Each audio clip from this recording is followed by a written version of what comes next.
আজকে চলে গেছিলাম মায়াপুরে হোটেল সোনার বাংলায়, একটি রিসেপশন পার্টি ছিল। এই যে আমার সামনে আমার বাবা মা বোন হেঁটে চলেছে, আর আমি সুন্দর ডেকোরেশন দেখে আমি ক্যামেরা করতে ব্যস্ত। এখানে আমার বোন তোমাদের একটু হাই করে দিল। এই যে এদের জন্য আজকে আমরা এখানে ইনভাইটেড, এরাই স্পেশাল বর আর বউ।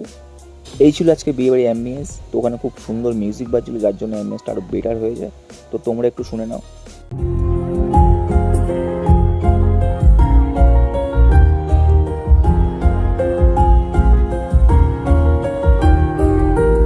তারপরে আমি চলে আসি স্টলের দিকে দেখার জন্য যে স্টার্টারে কী কী আছে, যেখানে অনেক ভ্যারিয়েশন ছিল। এই যে আমি ফ্রিতে খাওয়ার পেয়ে রাক্ষসের মতো খাচ্ছি, জানি না এরপরে মেন কোর্সে খাওয়াগুলো কী করে খাবো। এটা ছিল ফুচকা চুরমুড়ো স্টল। আমার খাওয়ার ইচ্ছে ছিল না, আমি বোনের জন্য আনতে গেছিলাম, বাট অবশ্যই আমার দেখে লোভ লেগে যেত, আমি বোনের থেকে এক পিস খেয়ে নিই।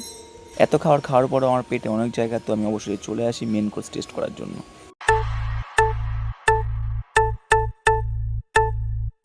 ওদিকে সবাই খাওয়ার খেতে ব্যস্ত, এদিকে আমাদের বড় বড় নাচতে ব্যস্ত। বাহ কি মজা!